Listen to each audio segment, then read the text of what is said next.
चलिए हम देखते हैं एनसीईआरटी हिस्ट्री के क्लास 11 का पहला चैप्टर है। चैप्टर का नाम है एक प्रारंभिक समाज, लेखन कला और शहरी जीवन के बारे में हम देखेंगे। तो देखते हैं लेखन कला और शहरी जीवन के बारे में। शहरी जीवन की शुरुआत मेसोपोटामिया में हुई थी। फरात और इजला नदियों के बीच स्थित यह प्रदेश आजकल इराक गणराज्य का हिस्सा है। मेसोपोटामिया की सभ्यता अपनी संपन्नता, शहरी जीवन, विशाल एवं समृद्ध साहित्य, गणित और खगोल विद्या के लिए प्रसिद्ध है। मेसोपोटामिया के लेखन प्रणाली और उसका साहित्य पूर्वी भूमध्य सागरीय प्रदेशों और उत्तरी सीरिया तथा तुर्की में 2000 ईसा पूर्व के बाद फैला, जिसके फलस्वरूप उस समस्त क्षेत्र के राज्यों के बीच आपस में यहाँ तक कि मिस्र के फ़राओं के साथ भी मेसोपोटामिया की भाषा और लिपि में लिखी पढ़ी होने लगी। यहाँ हम शहरी जीवन और लेखन के बीच के संबंधों की खोज करने का प्रयत्न करेंगे और फिर यह जानना चाहेंगे कि लेखन की सतत परंपरा से क्या क्या प्रतिफल प्राप्त हुआ। अभिलिखित इतिहास के आरंभिक काल में इस प्रदेश को मुख्यतः इसके शहरीकृत दक्षिणी भाग को सुमेर और अक्कद कहा जाता था। 2000 ईसा पूर्व के बाद जब बेबीलोन एक महत्वपूर्ण शहर बन गया, तब दक्षिणी क्षेत्र को बेबीलोनिया कहा जाने लगा। लगभग 1100 ईसा पूर्व से जब अशीरियाइयों ने उत्तर में अपना राज्य स्थापित कर लिया, तब उस क्षेत्र को अशीरिया कहा जाने लगा। उस प्रदेश की प्रथम ज्ञात भाषा सुमेरियन यानी सुमेरी थी। धीरे धीरे 2400 ईसा पूर्व के आसपास जब अक्कदी भाषा लोग यहाँ आ गए, तब अक्कदी ने सुमेरी भाषा का स्थान ले लिया। अक्कदी भाषा सिकंदर के समय 336 से 323 ईसा पूर्व तक पूर्वी क्षेत्रीय परिवर्तनों के साथ फलती फूलती रही। 1400 ईसा पूर्व से धीरे धीरे अरामाइक भाषा का भी प्रवेश शुरू हुआ। यह भाषा हिब्रू से मिलती जुलती थी और 1000 ईसा पूर्व के बाद व्यापक रूप से बोली जाने लगी। यह आज भी इराक के कुछ भागों में बोली जाती है। पर मेसोपोटामिया में पुरातत्वीय खोजों की शुरुआत 1840 के दशक में हुई। वहाँ एक या दो स्थल पर, जैसे उरुक और मारी में, जिन पर आगे चर्चा करेंगे, उत्खनन कार्य का दशकों तक चलता रहा। यानी भारत में किसी भी स्थल पर इतने लंबे अरसे तक खुदाई की कोई परियोजना नहीं चली। इन खुदाइयों के फलस्वरूप आज हम इतिहास के स्रोत के रूप में सैकड़ों की संख्या में इमारतों, मूर्तियों, आभूषणों, कब्रों, औजारों और मुद्राओं का ही नहीं बल्कि हजारों की संख्या में लिखित दस्तावेजों का भी अध्ययन कर सकते हैं। यूरोप वासियों के लिए मेसोपोटामिया इसलिए महत्वपूर्ण था क्योंकि बाइबिल के प्रथम भाग ओल्ड टेस्टामेंट में उसका उल्लेख कई संदर्भों में किया गया था। उदाहरण के लिए ओल्ड टेस्टामेंट की बुक ऑफ जेनेसिस में शिमार का उल्लेख है, जिसका तात्पर्य अर्थात सुमेर ईंटों से बने शहरों की भूमि से है। यूरोप के यात्री और विद्वजन मेसोपोटामिया को एक तरह से अपने पूर्वजों की भूमि मानते थे, और जब इन क्षेत्र में पुरातत्विक खोज की शुरुआत हुई तो ओल्ड टेस्टामेंट के अक्षर से सत्य हो सिद्ध करने का प्रयत्न किया गया। 19वीं सदी के मध्य से मेसोपोटामिया के अतीत को खोजे जाने के उत्साह में कभी कोई कमी नहीं आई। सन 1873 में एक ब्रिटिश समाचार पत्र ने ब्रिटिश म्यूजिक द्वारा प्रारंभ किए गए खोज अभियान का खर्च उठाया, जिसके अंतर्गत मेसोपोटामिया में एक ऐसी पट्टिका की खोज की जानी थी जिस पर बाइबिल में उल्लेखित जल लपावन की कहानी का अंकन है। 1960 के दशक तक यह समझा जाता था कि ओल्ड टेस्टामेंट की कहानी अक्षरश सही नहीं है, लेकिन ये इतिहास में हुए महत्वपूर्ण परिवर्तन के अतीत को अपने ढंग से अभिव्यक्त करती है। धीरे धीरे पुरातत्विक तकनीकों अधिकाधिक उन्नत और परिष्कृत होती गई। उसके अलावा भिन्न भिन्न पहलुओं पर ध्यान दिया जाने लगा, यहाँ तक कि आम लोगों के जीवन की भी परिकल्पना की जाने लगी। बाइबिल की कहानी की अक्षरश सच्चाई को प्रमाणित करने का कार्य गौण हो गया। आगे के अनुभागों में हम जिन बातों पर चर्चा करेंगे, उनमें से अधिकांश इन परिवर्तित अध्ययनों पर आधारित हैं। इसके बाद मेसोपोटामिया और उसका भूगोल देखें तो इराक भौगोलिक विविधता का देश है। इसके पूर्वोत्तर भाग में हरे भरे ऊंचे नीचे मैदान है जो धीरे धीरे विच्छादित पर्वत श्रृंखला के रूप में फैलते गए। साथ ही यहाँ स्वच्छ झरने तथा जंगली फूल है। यहाँ अच्छी फसल के लिए पर्याप्त वर्षा हो जाती है। यहाँ 7000 से 6000 ईसा पूर्व के बीच खेती शुरू हो गई थी। उत्तर में ऊंची भूमि है जहाँ स्टेपी घास के मैदान है। यहाँ पशुपालन खेती की तुलना में आजीविका का अधिक अच्छा साधन है। सदियों की वर्षा के बाद भेड़ बकरियां यहाँ उगने वाली छोटी छोटी झाड़ियों और घास से अपना भरण पोषण करती है।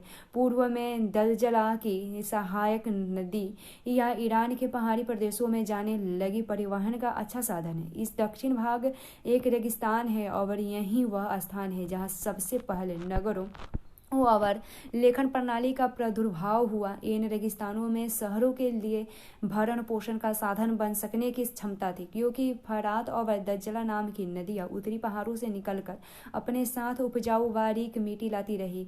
जब इन नदियों में बाढ़ आती है अथवा जब इनके पानी की सिंचाई के लिए खेती में ले जाया जाता है, तब यह उपजाऊ मिट्टी वहां जमा हो जाती है। फरात नदी रेगिस्तान में प्रवेश करने के बाद कई धाराओं में बटकर बहने लगती है। कभी कभी इन धाराओं में बाढ़ आ जाती है और पुराने जमाने में ये धाराएं सिंचाई की नहरों का काम देती थी।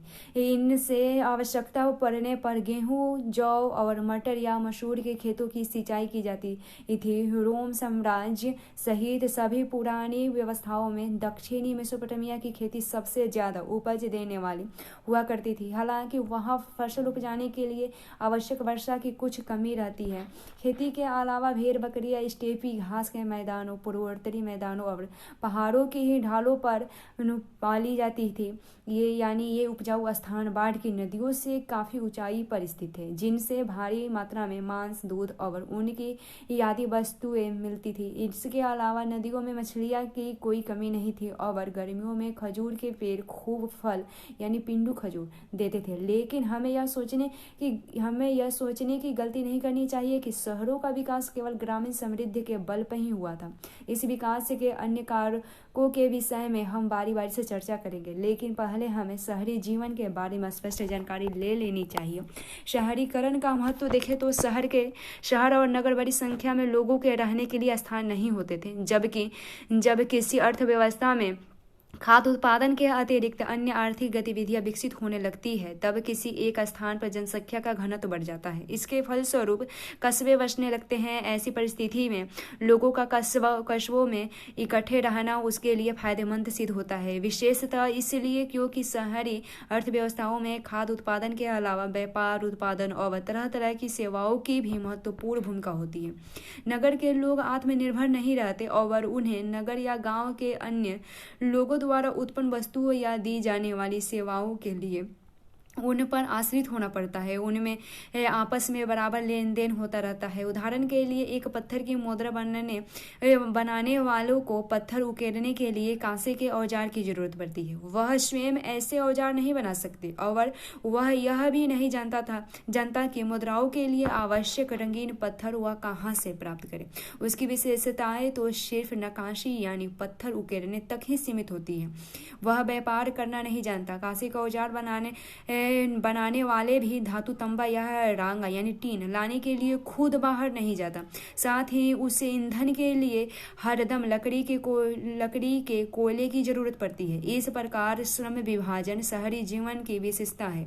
इसके अलावा शहरी अर्थव्यवस्था में एक सामाजिक गठबंधन का होना भी जरूरी है। शहरी विनिर्माताओं के लिए ईंधन, धातु, विभिन्न प्रकार के पत्थर, लकड़ी आदि जरूरी चीजें भिन्न भिन्न शहरों से आती है, जिनके लिए संगठित व्यापार और भंडार भी आवश्यक होती है। शहरों में अनाज और अन्य खाद्य पदार्थ गांवों से आते हैं और उनके संग्रहण तथा वितरण के लिए व्यवस्थाएं करनी पड़ती है। इसके अलावा और भी अनेक प्रकार के क्रियाकलापों में तालमेल बैठाना पड़ता है। मुद्रा काटने वालों को केवल पत्थर ही नहीं, उन्हें तराशने के लिए औजार और बर्तन भी चाहिए। जाहिर है कि ऐसी प्रणाली में कुछ लोग आदेश देते हैं और दूसरा उनका पालन करते हैं। इसके अलावा शहरी अर्थव्यवस्था को अपना हिसाब किताब लिखित रूप से रखना होता है। यहाँ एक तस्वीर है, वार का शीर्ष देखें तो 3000 ईसा पूर्व उरुक नगर में स्त्री का यह सिर एक सफेद संगमरमर को तराश कर बनाया गया है। इसकी आंखों और भौरों में क्रमशः नीले लाजवर्द तथा सफेद सीपी और काले डामर की जराई की गई है और सिर के ऊपर एक नुखाचा बना हुआ है जो शायद गहना पहनने के लिए बनाया गया होगा और यह मूर्तिकला एक विश्व प्रसिद्ध नमूना है। इसके मुख्य कुंठोड़ी और गालों की सुकोमल सुंदर बनावट के लिए इसकी प्रशंसा की जाती है। यह एक ऐसे कठोर पत्थर से तराशा गया है जिसे काफी अधिक दूर से लाना पड़ता होगा। उसका शहरों में माल की आवाजाही देखे तो मेसोपोटामिया के खाद्य संसाधन चाहे कितनी भी समृद्ध रहे हो, उनके यहाँ खनिज संसाधनों का अभाव था। दक्षिण के अधिकांश भागों में औजार, मोहर यानी मुद्राएं और आभूषण बनाने के लिए पत्थरों की कमी थी। इराकी खजूर और पोपलार के पेड़ों की लकड़ी, गाड़ियों के पहिए या नावें बनाने के लिए कोई खास अच्छी चीज नहीं थी और औजार, पात्र या गहने बनाने के लिए कोई धातु वहां उपलब्ध नहीं थे। इसलिए हमारे विचार से प्राचीन काल के मेसोपोटामियाई लोग संभवतः लकड़ी, तंबा, रागा, चांदी, सोना, सीपी और विभिन्न प्रकार के पत्थरों को तुर्की और ईरान अथवा खाड़ी पार के देशों में से मंगवाते होंगे, जिसके लिए वे अपना कपड़ा और कृषि अन्य उत्पादन काफी मात्रा में उन्हें निर्यात करते थे। इन देशों के पास खनिज संसाधनों की कोई कमी नहीं थी, मगर वहां खेती करने की बहुत कम गुंजाइश थी। इन वस्तुओं का नियमित रूप से आदान प्रदान तभी संभव होता जबकि इसके लिए कोई सामाजिक संगठन हो जो विदेशी अभियानों या विनियमों को निर्देशित करने में सक्षम हो। दक्षिणी मेसोपोटामिया के लोगों ने ऐसे संगठन स्थापित करने की शुरुआत की। शिल्प, व्यापार और सेवाओं के अलावा कुशल परिवहन व्यवस्था भी शहरी विकास के लिए अत्यंत महत्वपूर्ण होती है। भरवाही पशुओं की पीठ पर रख कर या बैलगाड़ियों में लाद कर शहरों में अनाज या काठ, कोयला लाना ले जाना बहुत कठिन होता है क्योंकि उसमें बहुत ज़्यादा समय लगता है और पशुओं के चारे आदि पर भी काफ़ी खर्च होता होगा। शहरी अर्थव्यवस्था उसका बोझ उठाने के लिए सक्षम नहीं होती, इसलिए परिवहन का सबसे सस्ता तरीका सर्वत्र जल मार्ग ही होता है। अनाज के बोरों से लदी हुई नाव या बजरे नदी के धारा अथवा हवा के वेग से चलते थे, जिससे कोई खर्चा नहीं लगता। जबकि जानवरों से माल की ढुलाई की जाए तो उन्हें चारा खिलाना पड़ता है।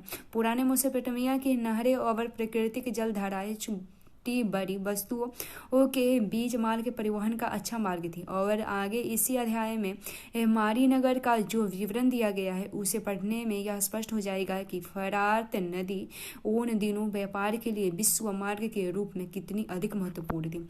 लेखन कला का विकास देखें तो सभी समाजों के पास अपनी एक भाषा होती है जिसमें उच्चारित ध्वनियाँ अथवा अर्थ प्रकट करती है। इससे मौखिक या शाब्दिक भावाभिव्यक्ति करते हैं। लिखना मौखिक भावाभिव्यक्ति से उतना अलग नहीं है जितना हम अक्सर समझ बैठते हैं।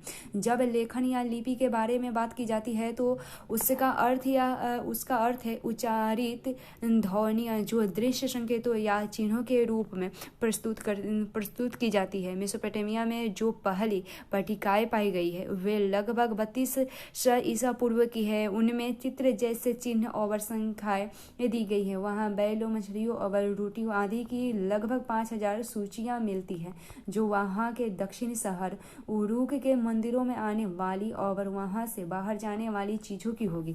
स्पष्टतः लेखन कार्य तभी शुरू हुआ जब समाज को अपने लेन देन का स्थायी हिसाब रखने की जरूरत पड़ी, क्योंकि शहरी जीवन में लेन देन अलग अलग समय पर होते थे। उन्हें करने वाले भी कई लोग होते थे और सौदा भी कई प्रकार के माल के बारे में होता था। मेसोपोटामिया के लोग मिट्टी की पट्टिकाओं पर लिखा करते थे। पट्टिका चिकनी मिट्टी ही को गीला करता था और फिर उसको गूंथ कर और थाप कर एक ऐसे आकार की पट्टी का रूप दे देता था जिसे वह आसानी से अपने एक हाथ से पकड़ सके। वह सावधानी पूर्वक उसकी सतहों को चिकना बना देता था। फिर नुशरकंडे की तीली की तीखी नोक से वह उसकी नम चिकनी सतह पर किलाकार चिन्ह बना देते थे। जब ये पट्टिकाएं धूप में सूख जाती तो पक्की हो जाती थी और वे मिट्टी के बर्तनों जैसी ही मजबूत हो जाती थी।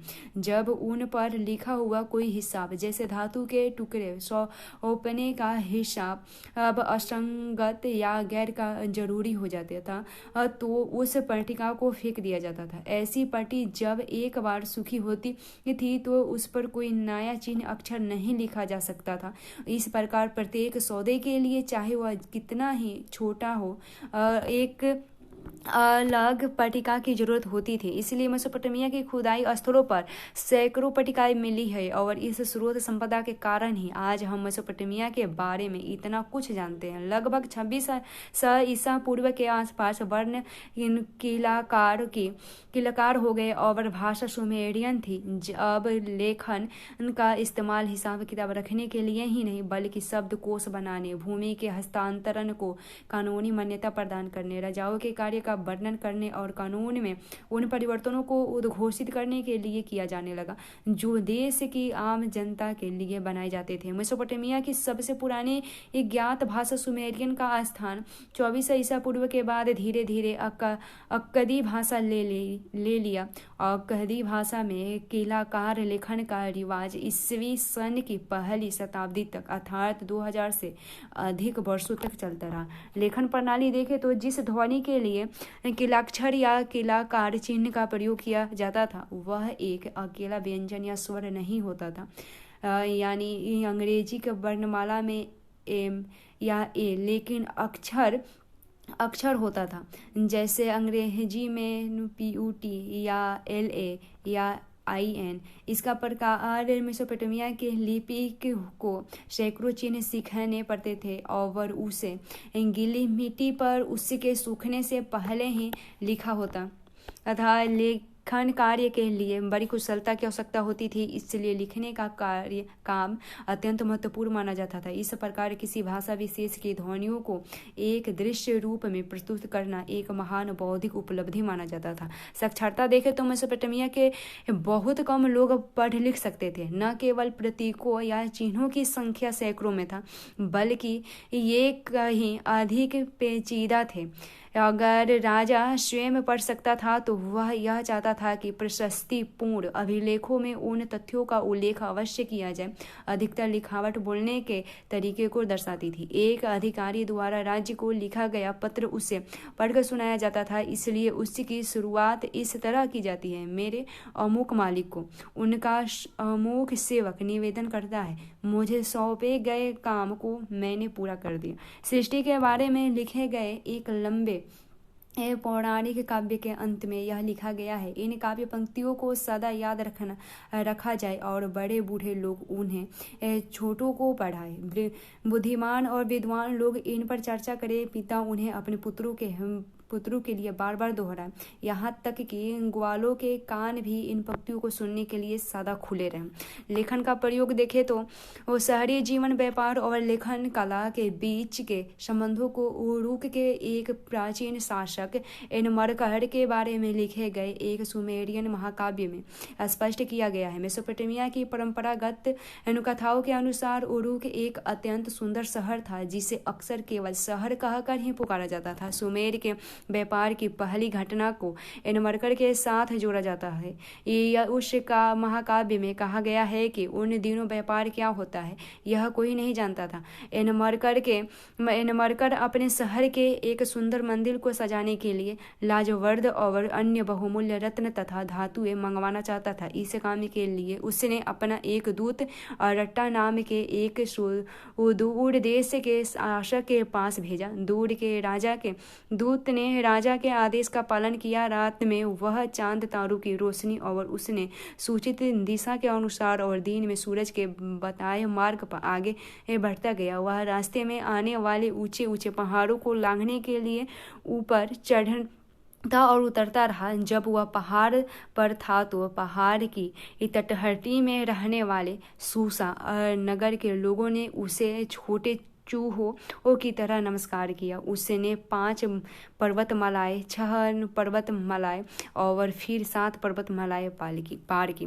दूर अरट्टा के मुखिया से लाजवर्त या चांदी नहीं ला पाया और उसे बारंबार लंबी यात्राओं के उपरांत खाली हाथ ही लौटना पड़ा। इसके बावजूद कि वह अरट्टा के मुखिया से चांदी प्राप्त करने के लिए उसको उरुख के राजा की ओर से तरह तरह की धमकियां और आश्वासन देता रहा, अंत में दूत इतना चकरा गया कि अपनी बात को सही तरह से व्यक्त नहीं कर पाया और उसे एनमरकर के संदेशों को घालमेल कर दिया।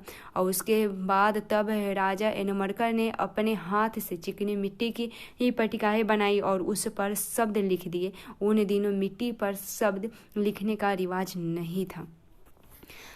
जब लिखी हुई पट्टिकाएं दूत ने अरट्टा के शासक के हाथों में दी तो उसने उसकी जांच की। उच्चरित शब्द कील यानी किलाकार शब्द थे। उसे देखते हैं उसकी त्योहरिया चढ़ गई। उसने पट्टिका पर नजर गड़ाए रखी। इस घटना को शाब्दिक रूप से सत्य नहीं माना जाना चाहिए, लेकिन इससे यह निष्कर्ष निकल सकता है कि मेसोपोटामिया की विचारधारा के अनुसार सर्वप्रथम राजा ने ही व्यापार और लेखन की व्यवस्था की थी। यह काव्य हमें यह भी बताता है कि लेखन कार्य सूचना इकट्ठी करने और दूर दूर भेजने का साधन तो था ही, साथ ही उसने मेसोपोटामिया की शहरी संस्कृति और उत्कृष्टता की भी झलक मिलती है। दक्षिणी मेसोपोटामिया का शहरीकरण मंदिर और राजा देखे तो 500 ईसा पूर्व से दक्षिणी मेसोपोटामिया में बस्तियों का विकास होने लगा। इन बस्तियों में से कुछ ने प्राचीन शहरों का रूप ले लिया। ये शहर कई तरह के थे। पहले वे जो मंदिरों के चारों ओर विकसित हुए, दूसरे जो व्यापार के केंद्रों के रूप में विकसित हुए और शेष शाही शहर में। इनमें से पहली 2 श्रेणियों के शहर पर जहां चर्चा की जाएगी, बाहर से आकर बसने वाले लोगों ने यानी उनका मूल स्थान पता नहीं है और अपने गांवों में कुछ चुने हुए स्थानों या मंदिरों को बनाना या उनका पुनर्निर्माण करना शुरू किया। सबसे पहला ज्ञात मंदिर एक छोटा सा देवालय था जो कच्ची ईंटों का बना हुआ था। मंदिर विभिन्न प्रकार के देवी देवताओं के निवास स्थान थे, जैसे उर जो चंद्र देवता था और जो प्रेम और युद्ध की देवी थी। ये मंदिर ईंटों से बनाए जाते थे और समय के साथ बड़े होते गए, क्योंकि उनके खुले आंगनों के चारों ओर कई कमरे बने होते थे। कुछ प्रारंभिक मंदिर साधारण घरों से अलग किस्म के नहीं होते थे, क्योंकि मंदिर भी किसी देवता का घर ही होता था। लेकिन मंदिरों की बाहरी दीवारें कुछ खास अंतरालों के बाद भीतर और बाहर की ओर मुड़ी हुई होती थी। यही मंदिरों की विशेषता थी। साधारण घरों की दीवारें ऐसी नहीं होती थी। देवता पूजा का केंद्र बिंदु होता था। लोग देवी देवता के लिए अन्य दही मछली लाते थे, यानी पुराने जमाने के कुछ मंदिरों के फर्शों पर मछली की हड्डियों की परतें जमी हुई मिली हैं।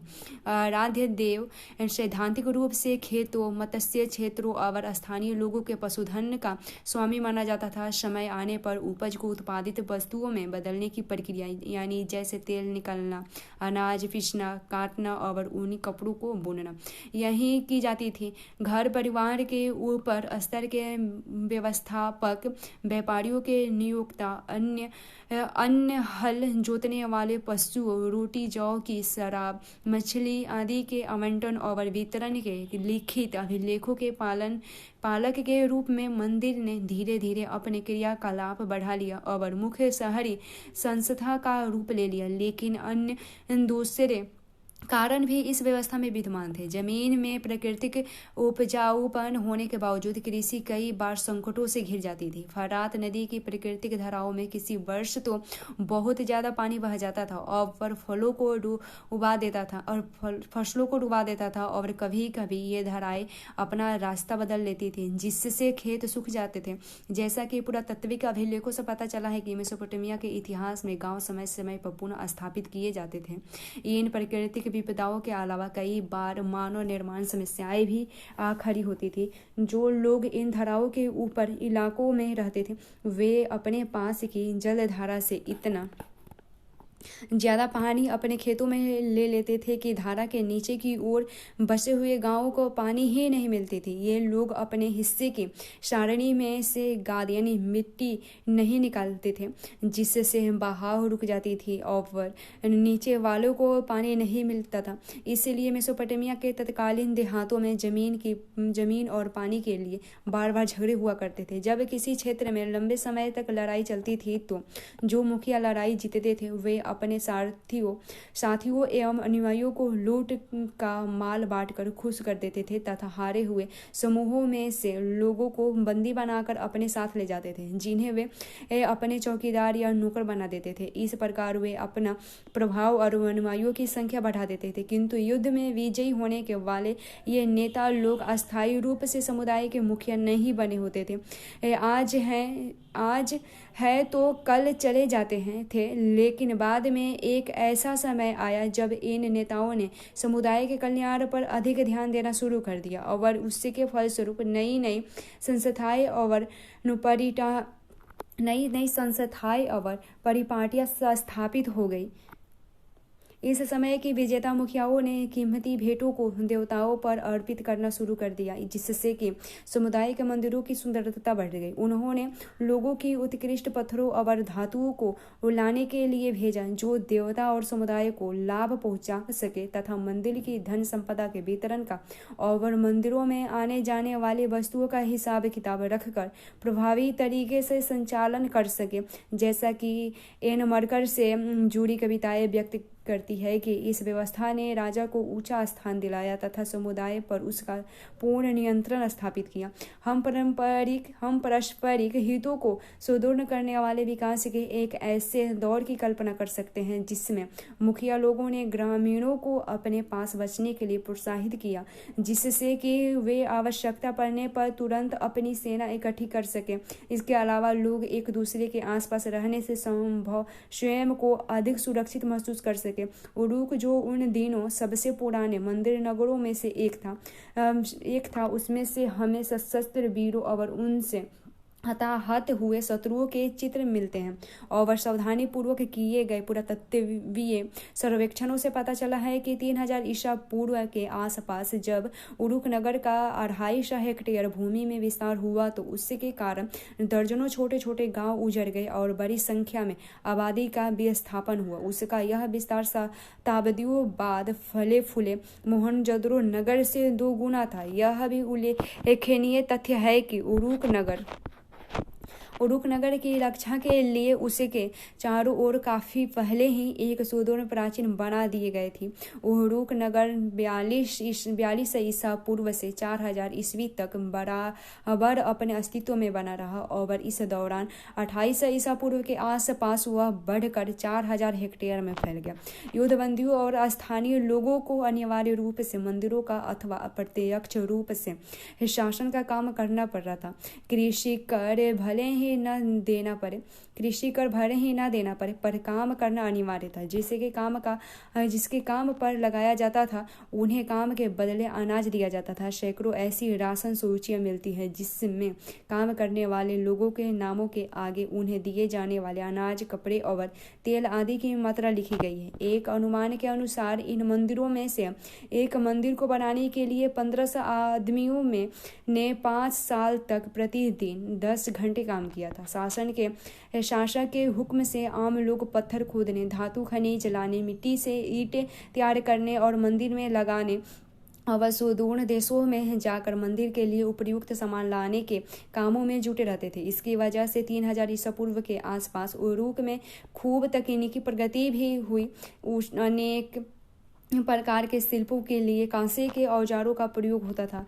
वास्तुविदों ने ईंटों के स्तंभों को बनाना सीख लिया था, क्योंकि उन दिनों बड़े बड़े कमरों की छतों के बोझ को संभालने के लिए सहतीर बनाने हेतु उपयुक्त लकड़ी नहीं मिलती थी। सैकड़ों लोगों को चिकनी मिट्टी के शंकु यानी कोन बनाने और पकाने के काम में लगाया जाता था। इन शंकुओं को भिन्न भिन्न रंगों में रंग कर मंदिरों की दीवारों में लगाया जाता था, जिससे वे दीवारें विभिन्न रंगों में सुशोभित हो जाती थी। मूर्तिकला के क्षेत्र में भी उच्च कोटि की सफलता प्राप्त की गई। इन कला के सुंदर नमूने आसानी से उपलब्ध होने वाली चिकनी मिट्टी की अपेक्षा अधिकतर आयातित पत्थरों से तैयार किए जाते थे। तभी औद्योगिक के क्षेत्र में भी एक युगांतरकारी परिवर्तन आया, जो शहरी अर्थव्यवस्था के लिए अत्यंत उपयुक्त साबित हुआ, और वह था कुम्हार के चाक का निर्माण। आगे चलकर इस चाक से कुम्हार की कार्यशाला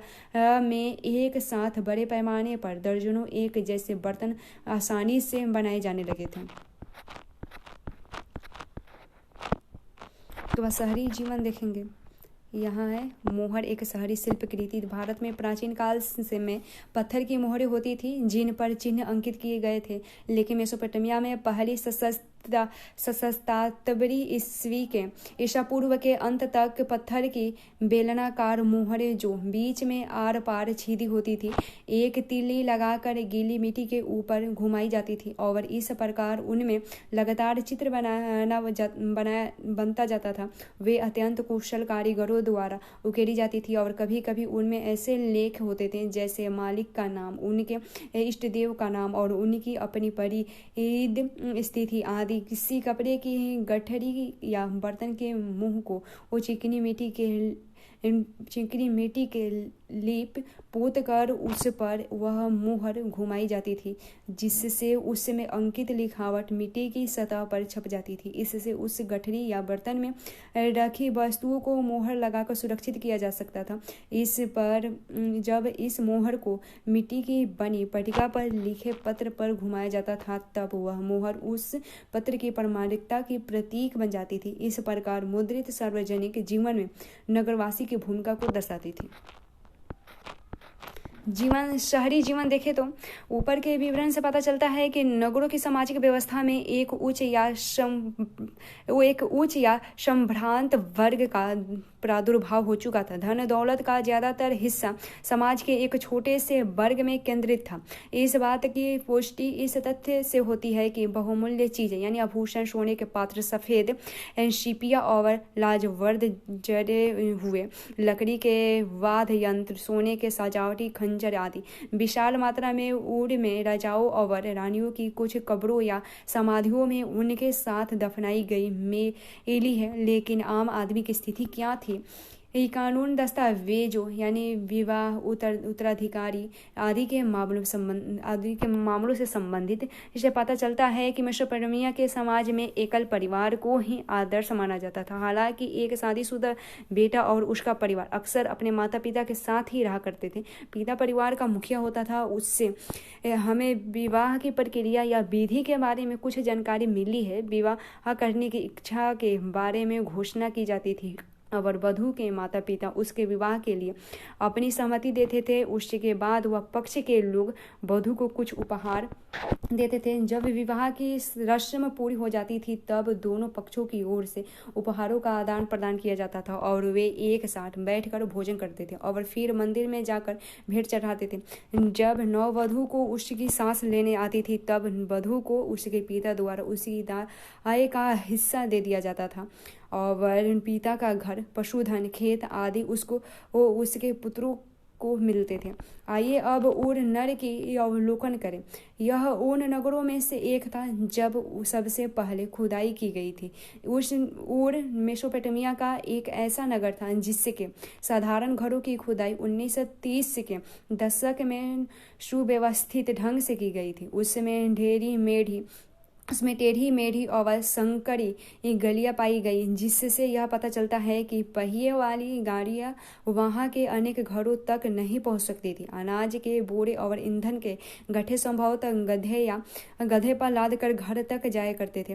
पतली और घुमावदार गलियों तथा घरों के भूखंडों का एक ऐसा आकार न होने से यह निष्कर्ष निकलता है कि नगर नियोजन की पद्धति का अभाव था। वहां गलियों के किनारे जल निकासी के लिए उस तरह तरह की नलियाँ नहीं थी जैसे कि उसके समकालीन नगर मोहनजोदड़ो में पाई गई थी, जबकि जल निकासी के नलियाँ और मिट्टी के नलिकाएं और नगर के घरों के भीतर आंगन में पाई जाती थी, जिससे यह समझा जाता है कि घरों की छतों का ढलान भीतर की ही ओर होता था और वर्षा का पानी निकास नलियों के माध्यम से भीतरी आंगनों में बने हुए हौजों में ले जाया जाता था। शायद यह इसलिए किया जाता था कि एक साथ तेज वर्षा आने पर घर के बाहर की कच्ची गलियां बुरी तरह कीचड़ से न भर जाए। फिर भी ऐसा प्रतीत होता है कि लोग अपने घर का सारा कूड़ा कचरा बुहार कर गलियों में डाल देते थे, जहां वह आने जाने वाले लोगों के पैरों के नीचे आया करता था। इस प्रकार बाहर कूड़ा डालते रहने से गलियों की सतहें ऊंची उठ जाती थी, जिसके कारण कुछ समय बाद घरों की दहलीजों को भी ऊंचा उठाना पड़ता था ताकि वर्षा के बाद कीचड़ बहकर घरों के भीतर न जा सके। कमरों के अंदर रोशनी खिड़कियों से नहीं बल्कि उन दरवाजों से होकर आती थी जो आंगन में खुला होता था।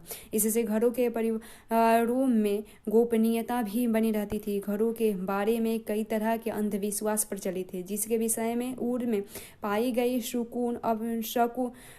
शकुन अपशकुन संबंधित बातें पट्टिकाओं पर लिखित मिली है। जैसे घर की देहली ऊंची उठी हो तो वह धन दौलत लाती है, सामने का दरवाजा अगर किसी दूसरे के घर की ओर न खुले तो वह सौभाग्य प्रदान करता है, लेकिन अगर घर का लकड़ी का मुख्य दरवाजा यानी भीतर की ओर न खुलकर बाहर की ओर खुले तो पत्नी अपने पति के लिए यंत्रणा का कारण बनेगी। ऊड़ के नगरवासियों के लिए एक कब्रिस्तान था जिसमें शासकों तथा जनसाधारण की समाधियां पाई गई है, लेकिन कुछ लोग साधारण घरों के फर्शों के नीचे भी दफनाए हुए पाए गए हैं। उसके बाद पशुचारक क्षेत्र में एक व्यापारिक नगर देखे तो 2000 ईसा पूर्व के बाद मारी नगर शाही राजधानी के रूप में खूब फलता फूलता। आपने देखा कि मारी नगर दक्षिण के उस मैदानी भाग में स्थित नहीं है जहां खेती की पैदावार भरपूर होती थी, बल्कि वह फरात नदी की ऊर्ध्वाधर पर स्थित है। चित्र हम 3 में विभिन्न रंगों का प्रयोग करके यहाँ दर्शाया गया है। इस ऊपरी क्षेत्र में खेती और पशुपालक साथ साथ चलते थे। मारी राज्य में वैसा तो किसान और पशुचारक दोनों ही तरह के लोग होते थे, लेकिन उस प्रदेश का अधिकांश भाग भेड़ बकरी चराने के लिए ही काम में लिया जाता था। पशुचारकों को जब अनाज, धातु के औजारों आदि की जरूरत पड़ती थी तब वे अपने पशुओं तथा उनके पनीर, चमड़ा तथा मांस आदि के बदले ये चीजें प्राप्त करते थे। बाड़े में रखे जाने वाले पशुओं के गोबर से बनी खाद की किसानों के लिए बहुत उपयोगी होती थी। फिर भी किसानों तथा गड़ेरियों के बीच कई बार झगड़े हो जाते थे। गड़ेरिये कई बार अपनी भेड़ बकरियों को पानी पिलाने के लिए बोए हुए खेतों से गुजर कर ले जाते थे, जिससे किसान की फसल को नुकसान पहुंचता था। ये गड़ेरिये खाना बदोश होते थे और कई बार किसानों के गांवों पर हमला बोलकर उनका इकट्ठा किया और माल लूट लेते थे। दूसरी तरफ कई बार ऐसा भी होता था कि बस्तियों में रहने वाले लोग भी इन पशुचारकों का रास्ता रोक देते थे और उन्हें अपने पशुओं को नदी नहर तक नहीं ले जाने देते थे। मेसोपोटामिया के इतिहास पर नजर डाले तो पता चलता है कि वहाँ के कृषि से समृद्ध हुए मुख्य भूमि प्रदेश में यायावर समुदाय के झुंड पश्चिमी मरुस्थल से आते रहते थे। ये गड़ेरिये गर्मियों में अपने साथ इस उपजाऊ क्षेत्र में बोए हुए खेतों में अपनी भेड़ बकरियां ले आते थे। ये सामूहिक गड़ेरिये फसल काटने वाले मजदूरों अथवा भाड़े के सैनिकों के रूप में आते थे और समृद्ध होकर यहीं बस जाते थे। उनमें से कुछ ने तो अपना खुद का शासन स्थापित करने की भी शक्ति प्राप्त कर ली थी। ये खाना बदोश लोग अक्कदी, एमोराइट, असीरियाई और आर्मेनियन जाति के थे। और आगे विषय 5 में इन पशुचारकों समाजों के शासकों के बारे में कुछ अधिक जानकारियां दी गई, उसके बारे में भी देखेंगे। तमारी के राजा एमोराइट समुदाय के थे। उनकी पोशाक वहाँ के मूल निवासियों से भिन्न होती थी और उन्होंने मेसोपोटामिया के देवी देवताओं का आदर ही नहीं किया बल्कि स्टेपी क्षेत्र के देवता डेगन के लिए मारीनगर के एक मंदिर भी बनवाया। इस प्रकार मेसोपोटामिया का समाज और वहाँ की संस्कृति भिन्न भिन्न समुदाय के लोगों और संस्कृतियों के लिए खुली थी और संभवतः विभिन्न जातियों एवं समुदायों के लोगों के परस्पर मिश्रण से ही वहाँ की सभ्यता में जीवन शक्ति उत्पन्न हो गई थी।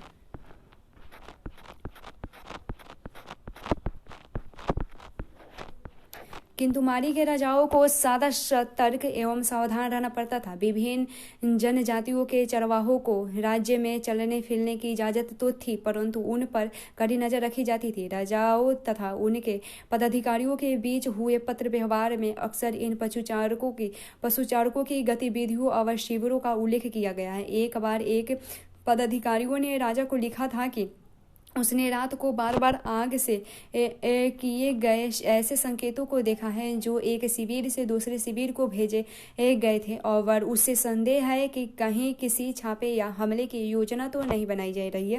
मारीनगर एक अत्यंत महत्वपूर्ण व्यापारिक स्थल पर स्थित था। यहाँ से होकर मारीनगर एक अत्यंत महत्वपूर्ण व्यापारिक स्थल पर स्थित था, जहां से होकर लंबी तावा, रागा, तेर, मंदिरा और अन्य कई किस्मों का माल नावों के जरिए फरात नदी के रास्ते दक्षिण और तुर्की, सीरिया और लेबनान के ऊंचे इलाकों के बीच लाया ले जाता था।